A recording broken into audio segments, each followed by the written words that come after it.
Assalamualaikum warahmatullahi wabarakatuh. Perkenalkan, nama saya Riana Nurlatu dengan NIM 2024-34072, Program Studi Pendidikan Pancasila dan Kewarganegaraan. Di sini saya akan menjelaskan tentang ranah pembelajaran kognitif, afektif, dan psikomotorik. Baik, di sini kognitif menurut saya adalah pembelajaran atau cara belajar yang sudah berkaitan dengan kemampuan pada diri siswa-siswa yang dapat memahami pembelajaran dan dapat mengelola informasi dari pembelajaran yang sudah ia ketahui pada pembelajaran tersebut. Di sini saya akan menjelaskan tentang ranah kognitif pembelajaran menurut taksonomi Bloom. Di sini ranah kognitif yang pertama yaitu mengingat.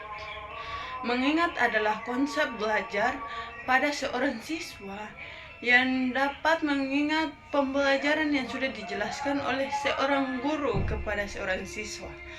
Contohnya di sini, seorang siswa dapat mengingat nama-nama para pahlawan nasional yang telah gugur, contohnya Muhammad Hatta, Muhammad Yamin, untuk menyelesaikan tugas atau menyelesaikan UTS pada saat itu. Contoh kedua seperti seorang anak dapat mengingat resep-resep seorang ibu yang sudah diberikan kepada anaknya untuk memasak makanan yang ia inginkan. C2 adalah memahami.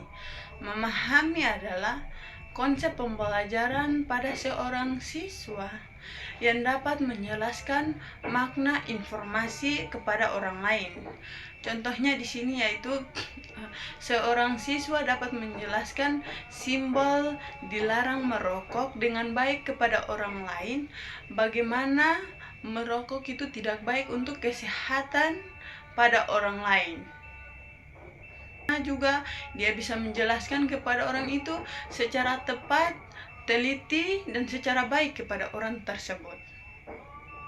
Kemudian kita masuk ke C3, yaitu kemampuan menerapkan. Di sini kemampuan menerapkan adalah pengetahuan dalam situasi baru atau memperoleh pembelajaran yang sudah ia ketahui untuk dipraktikkan di tempat atau di lingkungan masyarakat. Contohnya di sini, seorang siswa dapat menerapkan teknik berenang secara baik kepada orang lain. Bagaimana teknik berenang yang ia ketahui dengan baik dan benar pada saat ia belajar di sekolah. Kemudian C4 yaitu kemampuan menganalisis pada seorang siswa. Kemampuan analisis yaitu kemampuan untuk memperoleh dan mempersatukan informasi-informasi yang ia ketahui. Contohnya di sini,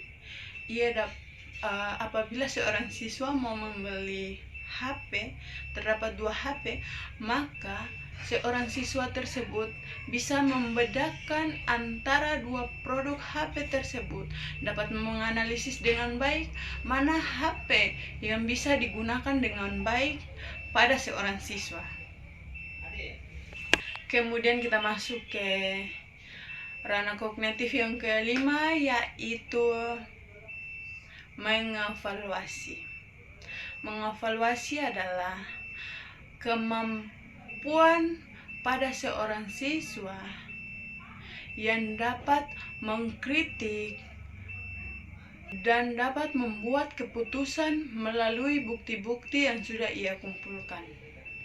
Contohnya di sini, siswa dapat menjelaskan secara baik dan benar melalui bukti-bukti yang sudah ia kumpulkan tentang informasi-informasi di media sosial yang dikatakan hoaks atau tidak hoaks.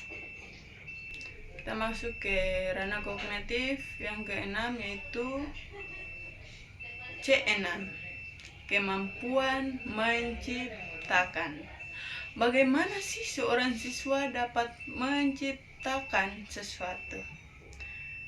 seorang siswa dapat menciptakan sesuatu dengan mengumpulkan berbagai pengetahuan yang sudah ia pelajari, yang sudah ia ketahui selama ia belajar, berarti merancang, mengembangkan, atau mencipta. Contohnya di sini seorang siswa dapat menciptakan cerpen atau puisi dari pengetahuan ia yang dia gabungkan menjadi satu dan dapat menciptakan cerpen dan puisi tersebut. Kemudian kita masuk kepada materi kedua, yaitu afektif. Di sini saya akan menjelaskan tentang afektif. Afektif adalah proses pembelajaran yang berkaitan dengan sikap, emosi, nilai, minat, dan apresiasi seorang siswa terhadap sesuatu hal yang berlaku di sekitarnya. Di sini saya akan menjelaskan tentang ranah afektif. A1 yaitu menerima. Menerima adalah kemampuan seorang siswa untuk menerima apa yang sudah dijelaskan oleh seorang guru kepada siswa tersebut. Contohnya di sini, seorang guru menjelaskan kepada seorang siswa tentang bagaimana menjaga kebersihan lingkungan sekolah atau lingkungan sekitarnya agar terlihat bersih. Dan ia juga dapat mengingat dengan baik, ia juga dapat menerima dengan baik pembelajaran tersebut agar dapat meningkatkan kesadaran kepada seorang siswa untuk menjaga kebersihan pada lingkungan tersebut. Kemudian kita masuk ke A2 yaitu merespon. Di sini merespon yaitu siswa dapat menunjukkan reaksinya terhadap seorang guru tentang bagaimana berpartisipasi dalam proses kerja bakti di sekolah tersebut. Dan kita masuk ke A3 yaitu kemampuan menilai pada seorang siswa. Contohnya seorang siswa dapat menilai dua lingkungan yang sedang kotor dan sedang bersih. Maka dia bisa menilai mana yang baik dan mana yang buruk untuk menjadi kemampuan seorang siswa dalam menilai sesuatu hal yang dianggap itu baik dan tidak baik. Di sini contohnya seorang siswa mampu berpartisipasi dalam kegiatan membersihkan lingkungan sekolah tanpa disuruh oleh guru atau tanpa pemaksaan dari seorang guru untuk membersihkan lingkungan tersebut. Kemudian kita masuk ke A4 dalam afektif, yaitu kemampuan siswa dapat mengembangkan nilai tanggung jawab, disiplin dalam aktivitas harian. Contohnya di sini, siswa dapat mengatur jadwal belajar dan bermain pada dirinya secara seimbang dengan baik dan benar. Kemudian lanjut ke A5 yaitu karakterisasi.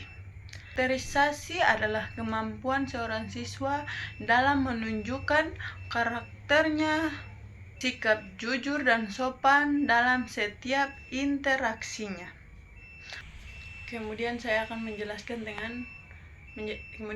menjelaskan tentang psikomotorik. Psikomotorik yaitu kemampuan pembelajaran yang berkaitan dengan fisik, gerakan tubuh, koordinasi motorik, dan tindakan yang mengandalkan otot dan kemampuan motorik untuk melakukan sesuatu aktivitas. Ranah pembelajaran psikomotorik yaitu P1. Meniru. Meniru atau memperagakan, yaitu kemampuan siswa dalam meniru hal apapun yang ia lihat, ia mendengar, dan ia ketahui. Contohnya di sini, seorang siswa dapat meniru gerakan tarian yang dipraktekkan oleh seorang guru. Kemudian P2 yaitu melakukan. Melakukan adalah kemampuan seorang siswa untuk melakukan hal yang sudah ia ketahui, yang ia sudah pelajari dari seorang guru ataupun dari mana saja. Contohnya di sini, seorang siswa dapat melakukan tarian yang sudah ia pelajari, ia ketahui, ia lihat dari seorang guru yang sudah mempraktekannya kepada siswa tersebut. Kemudian P3 yaitu menunjukkan. Menunjukkan ini adalah kemampuan seorang siswa untuk menunjukkan kepada temannya, saudaranya, tentang apa yang sudah ia pelajari. Contohnya, ia menunjukkan contohnya siswa tersebut dapat menunjukkan kepada semua orang bagaimana gerak tari yang sudah ia pelajari dari seorang guru, dan bagaimana ia dapat menyempurnakan gerak tari tersebut, sehingga ia dapat menunjukkan kepada teman-temannya, keluarganya, maupun orang lain.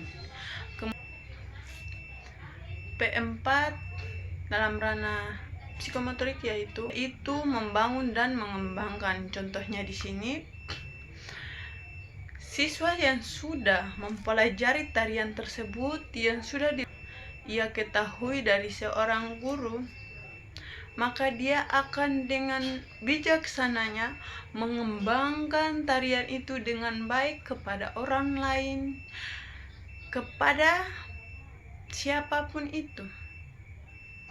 Ia dapat mengembangkan bagaimana ia dapat mengetahui gerakan-gerakan tarian yang sudah ia ketahui dan yang sudah ia pelajari dari seorang guru tersebut. Kita masuk kepada P5 yaitu kemampuan mencipta pada seorang siswa. Kemampuan mencipta ini kepada seorang siswa, contohnya di sini seorang siswa dapat menciptakan tarian yang baru, tarian-tarian tradisional yang baru, dan dapat memberikan hal-hal baru kepada orang lain.